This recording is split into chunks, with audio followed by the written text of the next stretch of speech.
करण्याच्या हेतूने ज्या पुरोगामी राजकीय विचारधारा अस्तित्वात आल्या त्यातली गांधीवाद ही एक महत्त्वाची विचारधारा आहे. आणि गांधीवादाचा जेव्हा आपण एक वैचारिक राजकीय प्रवाह म्हणून विचार करतो तेव्हा आपल्याला दोन पातळ्यांवरती अनुभव येतो.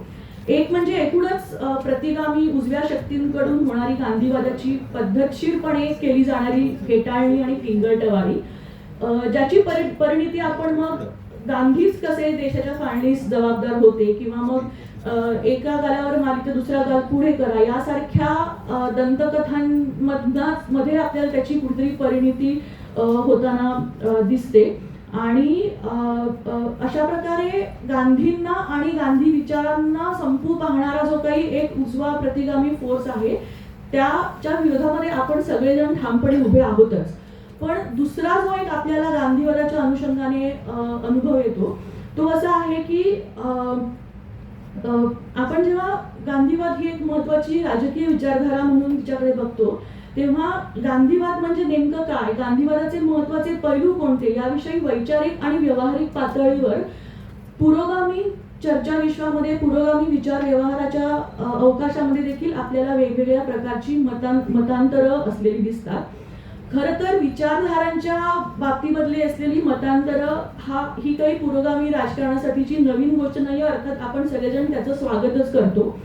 पण गांधीवादाच्या बाबतीमध्ये थोडीशी चिंतेची बाब अशी वाटते की या मतभेदांचा एक परिणाम हा बरेचदा पुरोगामी अवकाशामध्ये देखील गांधीवादाची एक प्रकारची टवाळी करण्याचा डिस्कोर्स उभा राहण्यामध्ये किंवा पूर्णपणे गांधीवादाला डिस्कार्ड आपण ज्याला म्हणतो ते करण्यामध्ये होताना दिसतो.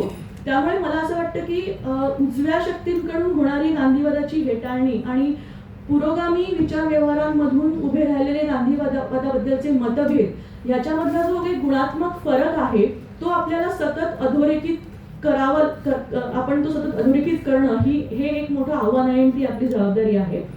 आता आपण जेव्हा या मतभेदांकडे आणि त्यातही प्रामुख्याने पुरोगामी चर्चा विश्वातल्या आणि विचार व्यवहारातल्या अवकाशामधल्या मतभेदांचा विचार करतो त्यामध्ये मला असं वाटतं की त्याला दोन भाग आहेत. त्याची एक ऐतिहासिकता सुद्धा आहे की म्हणजे उदाहरण द्यायचं झालं तर अगदीच ढोबळ मानाने म्हटलं तर भगतसिंगाच्या फाशीला घेऊन किंवा पुणे कराराच्या अवतीभोवती जे काही एक खूप एक प्रकारचे ठोकताळे किंवा एक प्रकारची अशी सरधोपट अशी एक प्रकारची मांडणी आपल्याला होताना दिसते.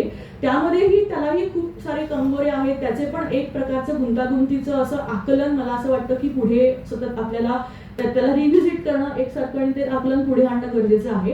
आणि दुसऱ्या बाजूला समकालीन काळामध्ये देखील या गांधीवादाबद्दलची वेगवेगळी मतांतरं आहेत आणि ती मतांतरं किंवा ते जे काही मतभेद आहेत ते प्रामुख्याने गांधीवाद म्हणून जो काही एक व्यवहार विचार आपल्याला अनुभवायला येतो हे म्हणत असताना मी नक्कीच म्हणेन की गांधीवाद सुद्धा हे काही मोनोलिथ नाहीये. त्याच्यातले वेगवेगळे प्रवाह पदर आहेत.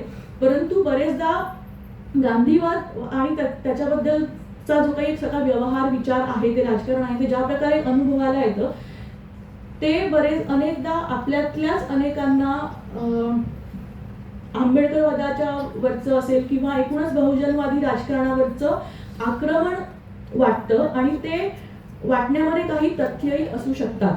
तर मला असं वाटतं की या सगळ्या पार्श्वभूमीवरती आपण ह्या मतभेदांकडे कसं बघायचं आणि हे बघत असताना मला अजिबातच आणि जाणीवपूर्वक असं म्हणावं असं वाटतं की मतभेद आपल्यातले विसरून आता एकीने पुढे जाऊया वगैरे अशा प्रकारच्या बाळगोत आणि मला असं वाटतं फक्त बाळगोत नाही तर अशा प्रकारचा विचार हा वर्चस्ववादी विचार आहे. तर आपण ह्या मतभेदांना जपत लोकशाहीवादी लढा कसा अधिक तीव्र करू शकतो ह्याचा विचार ह्याच्याबद्दलची चर्चा अधिक सकसपणे पुढे व्हावी यासाठी आपण हे आजचं चर्चासत्र आयोजित केलेलं आहे. तर मी फार काही न बोलता इथे थांबते आणि सर्वप्रथम कॉम्रेड शशी सोनावणे यांना विनंती करते की त्यांनी त्यांची मांडणी करावी. शशी.